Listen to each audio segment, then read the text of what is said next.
What's going on, guys? This is Ethan, the Games Adjuster. Welcome back to the channel, and today we are talking about the 2 to 4 player game of Dice Forge. So this is published by Libellud, and this is designed by Regis Bonnessee. I will call it that. I'm hopefully pronouncing that right.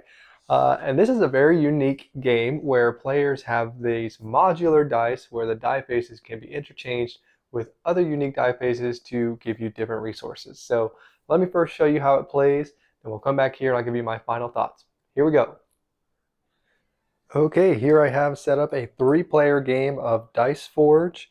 To begin the game, you're going to set out a number of these heroic feat cards out onto the board. You'll also set up this sanctuary area here. The sanctuary is going to have most games, 3 and 4 player games, all of the tiles available. In a 2-player game, you'll take out a certain amount of them. These cards are interchangeable here. I've got the basic ones set out, but you can switch those out with other cards that come in the base game, as well as new cards that are available in the Rebellion expansion. Okay, each player is also going to get 2 of these changeable or modular dice here. You've got a darker colored one that has 1 coin on 4 sides, the moon shard here, as well as 2 points. You've got the lighter colored one, which has 5 coins on each, or 5 gold on the sides, and 1 sun shard. Okay, and then players are ready to begin. So the game is pretty simple. It's played over a number of rounds equal to the players. So in a 2 or 4 player game, you got 9 rounds. In a 3-player game, you go the full 10. Here again, I've got three players, so we would go 10 rounds. And to begin each turn, the players will all roll both of their dice and get what's called a divine blessing. So you'll roll your dice here. Here I've got 2 gold, and I would move up on the appropriate track. And here I've started the game as the first player with 3 gold. I would get 5 gold. Again, all players would do that simultaneously, and as we go throughout the game, players will be able to get more and more unique things. To begin the game, most of the time you're going to be getting gold, but you could have rolled sun shard and moon shard, or maybe sun shard and 2 points, or gold and 2 points, any kind of combination of these things. Okay, so players will roll their divine blessing, and now the active player will take their turn. On a player's turn, you can either perform a heroic feat by visiting the area, and I'm the orange player here, so let's say I moved down here, and I had a sun shard. Let's pretend we did. I could pay the appropriate number of shards, here 1 shard, to take one of these cards here that costs 1. You'll see throughout the board here, the further to the right you go, the more expensive they are. These cost sun shards. The ones at the top will cost the moon shards. And this one here, just off camera, will cost you both 5 sun and 5 moon. And this one just happens to be a bunch of points, 26 points. There are a number of these equal to the number of players. I've only put 1 out just for this demonstration, but just keep that in mind as you see me take things. There's actually going to be more of these here, and players can get multiples of the same card if they wish. Now, when you do the heroic feat, you will move down the appropriate number of shards, and your turn will then go into activating the card you purchased, and then the next player's turn, if you decide not to spend 2 sun shards, which you can always do on your turn, to take an immediate second turn. So let's say, for example, we had taken this one here. This one does not activate immediately.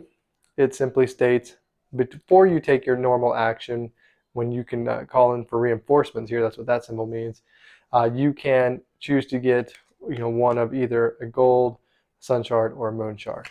Okay, others like this one here will be an instant one with the whirlwind there, and it says you immediately get 3 gold and 3 moon shards, and you move up appropriately, and it's 2 points at the end of the game. Still others will be items that you'll need to add to your die. So for example, this here is worth 10 points, and immediately you can change one of the faces of your 2 die to this special tile. And so going to this section here, we've got the sanctuary. Most of the game you'll be buying new faces to add to your die, but sometimes you will get those heroic feats that will give you these unique faces. These faces all will have special powers tied to them, like this one here, I believe allows you to copy another die face, and you will simply use the new piece, dig that underneath the old piece, pop that off there, plop the new one on, and then you're ready to go. Okay, There's a ton of these. I'll kind of go over more of them at the end of this overview, but let's just kind of move on to what some of the other actions are. If you chose not to do the heroic feat, you could instead simply go to the sanctuary and purchase things. You don't actually move your pawn when you buy things. You'll just take these items from here. The only real rule on what you can or can't buy is going to be you can't buy two of the same tile or facing from the same area that's the same. So I know I said the same a lot there, but here, let's say, for example, I wanted to buy this 3 gold. I could not buy 2 3 golds. I could, though, buy a 3 gold and a moon shard this turn. I could later go back to the sanctuary and buy another 3 gold if I wanted to, but I can't do it at the same time. But you can buy from multiple pools here, so I could have bought, if I had enough gold, spent 6 here, got 2 of those moon shards, and then spent 2 more here and got a 3 gold. Any combination is valid except for these. These are only tied to heroic feats. Only these items here are for purchase. Some of them are unique, like these 4 here. There's only one of those. These 4 here, there's only one of those each. Others will have a limited supply based on the number of players. Okay, and again, if you want to, if you had the sun charge to do so, you could spend 2 to take an immediate another action. You would not roll your dice again. You would not get any of the once per round or one on your turn reinforcements like this one here with this gear symbol. But you would get to either take another heroic feat or go to the sanctuary, your choice. You can double sanctuary, you can double heroic feat, you can go 1 and 1, whatever order you want to. Now I should mention, as players start going out to these heroic feats, you might get in a situation where to take your heroic feat, you have to oust the current player. You'll notice when they go back to this area here, the player who was ousted will get a divine blessing. So they will, on their turn, get to roll again. And it's important to keep in mind also that even if it's not your turn, at the beginning of the next player's turn, all players are going to be rolling their dice. So you will be getting resources at the beginning of each other player's turn until it gets back to you, and possibly resources during their turn if you get ousted by the active player. All right. And so after all players have gone around this 3-player game, we would go all the way around. Then the next round would begin, and we go to round 2. And then round 3, and so on until we get to round 10 in this example. And after that, the player with the most points is the winner. You will track your points here on this board. You will only track the points you gain during the game from symbols such as this, or other ways that you'll get points. Sometimes you can get things like this where it says, during the reinforcement phase, you can spend 3 gold to immediately get 4 points just once. So you'll get those points then. And at the end, you'll also use this to track the points you gained from all the cards you obtained throughout the game. Some of them straight points, some of them giving you other immediate benefits and points, some of them giving you the reinforcements and the points. All right, so let's just kind of talk about what some of them do, just kind of showing you the variety here. So most of the base game ones are pretty simple, so we'll go over some of these here. This one says when you purchase it, it costs you 6 sun shards, but you can get 4 minor blessing, meaning you just roll one of your dice 4 times. Here again, we showed that one. This one's just straight points. This one here says the other 2 players rolled, or the other players involved roll their dice, and then they choose something to lose on there, or they lose things on there. Here you can get some other items in the reinforcement phase. Still, we've got some like this, where when this die comes up and you would buy things at the sanctuary, you get an immediate 2 gold discount. You can get this one of these special tiles here that says you will get gold, and you can get 5 points if you rolled. If one of your dice is gold and the other dice is this one, then you would get 5 points. Or same thing, if the other die was points and this die was the points, then you would get that one. We've got this token here. Once during the game, you can use it to either get the 6 gold or the 2 sun or the 2 moon, your choice. This one here, you get 4 minor blessings, and you can spend gold to get points 1 to 1. And these other cards, the advanced cards, we'll call them, there's some other things here, like it's like a passive ability. You can get 3 points. I forget how you get those 3 points, but here, this one you can put on other people's dice, so when they roll them, you will get that item as well. You get a multiplier token. You can get this 2 divine blessings and then spend sun or moon shards to get points. And here, 2 more divine blessings. uh, 3-time multiplier of your other dice. So one of them this face, the other one is, let's say, 3 gold. That's 9 gold. Here, just straight points. Here we've got other players roll their dice, and you'll choose 2 of the faces to keep for yourself, and you'll just get those rewards immediately. Here you get a 1 minor blessing every turn as a reinforcement face. And then there are some that are always in the game, like these here: 3 gold, 3 moon shards, 3 gold to get 4 points. This extension board, so throughout the game, if you get a really good gold engine going, you might need an extension. You can pop that on there, and you can get multiple extensions if you really want to. And then you've got, lastly, this one here, which is a little unique. You'll basically grab this, you'll flip it over, you'll slide it on the top of your board here, and then if you would get gold, instead of moving up on this track, you can move up this track. If you get up it one time, you'll get 10 points, and then you'll take this little axe token and flip that over. If you do it again, then you would get 15 points. Okay, so that's pretty much the game. You'll just roll your dice, do the best you can. It's a pretty big luck fest, of course, but it's a fun little game. And let's talk about it here when we go back up top. Here we go. Okay, so there you go. That was Dice Forge. Let's talk about it. We'll start with the theme. It's not there. Okay, the theme is gonna be fine. I mean, it's a cool. We'll get to artwork in a minute, but the theme could have been whatever, right? So I'm not going to pretend that it's super thematic, but it looks nice. So talking about production, it's a really, really good production. The artwork is great. It's not like IP driven, it's just kind of generic fantasy, but I like it. It's bright, it's not your normal player colors, red, blue, yellow, green. It's like orange, turquoisey, it's like, yeah, I think it's like a turquoisey blue, maybe a black and a green. So that's cool. Unique player colors there. The board is nice, and the insert is like the most amazing thing outside of the dice. We'll talk about the die in a second. But the insert is really awesome. So in the example I showed, the overview, you can see that the board goes next to the insert in the box. And then that tray of dice faces goes on top of the insert with the box open, and it kind of sits there. And so it's this full, kind of 3D look here where the tray of pieces is easily accessible to the players. They can see it on top there.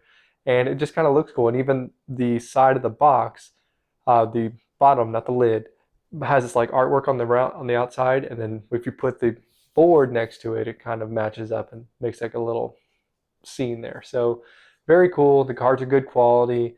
Everything fits in the insert very well. There's an expansion for it. It looks like that's going to all fit in there with plenty of room to spare. Heck, they could probably even make another expansion later, and that would fit too. So it's very well done. Every piece has its own little spot, and I really think it's an outstanding production. And this publisher is really good at production too. So it's nothing out of the ordinary. One thing I'm gonna say though about those dice, and I think the dice are great. They're nice and chunky. It's not in the overview. If it looked like I was struggling, I was just trying to make it not fly off into the camera. But it's super easy to take the faces off, put new ones on.